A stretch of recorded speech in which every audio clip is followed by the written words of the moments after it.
प्रिय विद्यार्थियों, आशा है आप सब मन लगा के अपने स्वाध्याय में लगे होंगे, परीक्षाओं की तैयारी कर रहे होंगे। इसी दृष्टि से प्रस्तुत है हिंदी अलंकार श्रृंखला में संदेह अलंकार। संदेह अलंकार का बड़ा महत्व है।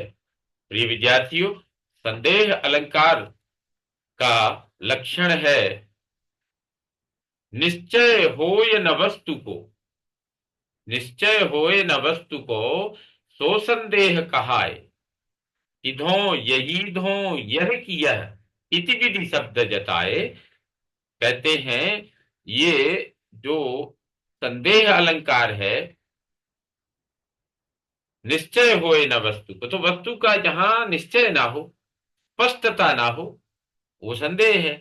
और इसको इनके संदेह वाचक, संदेह अलंकार के वाचक शब्द क्या है? इधो, यही धो, यह, इति, विधि आदि शब्दों का प्रयोग किया जाता है।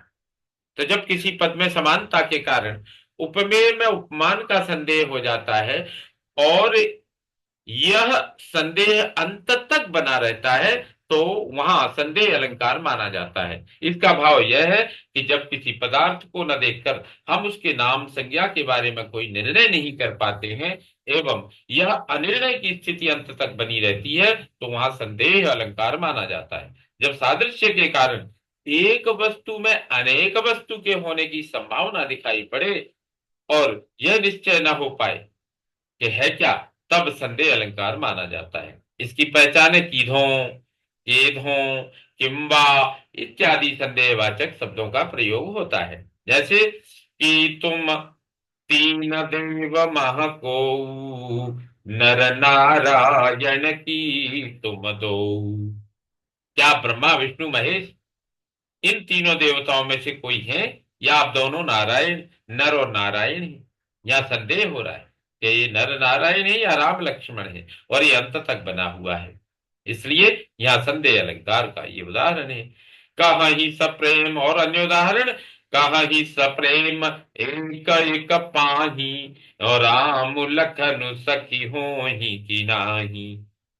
गांव की स्त्रियां जब राम लक्ष्मण जा रहे हैं तो कहते, गांव की स्त्रियां एक दूसरे से प्रेम पूर्वक कहती हैं, सखी ये राम लक्ष्मण है कि नहीं, क्यों और कोई है? या भरत शत्रुघ्न को देखकर ग्रामों की स्त्रियां, उनको संदेह होता है कि भरत शत्रुघ्न है या ये राम लक्ष्मण है। सादृश्य होने के कारण उनके राम लक्ष्मण होने का संदेह होता है। जब भरत शत्रुघ्न जा रहे हैं तो उनको संदेह हो रहा है। तो इस प्रकार से ये संदेह अलंकार के उदाहरण हैं। प्रिय विद्यार्थियों, ये संदेह अलंकार आपको समझ में आ गया होगा। आगे भी आप इस तरह से प्रयास करते रहेंगे। इसी संदेह अलंकार की प्रस्तुति के साथ में विराम लेता हूं। सभी को नमस्ते।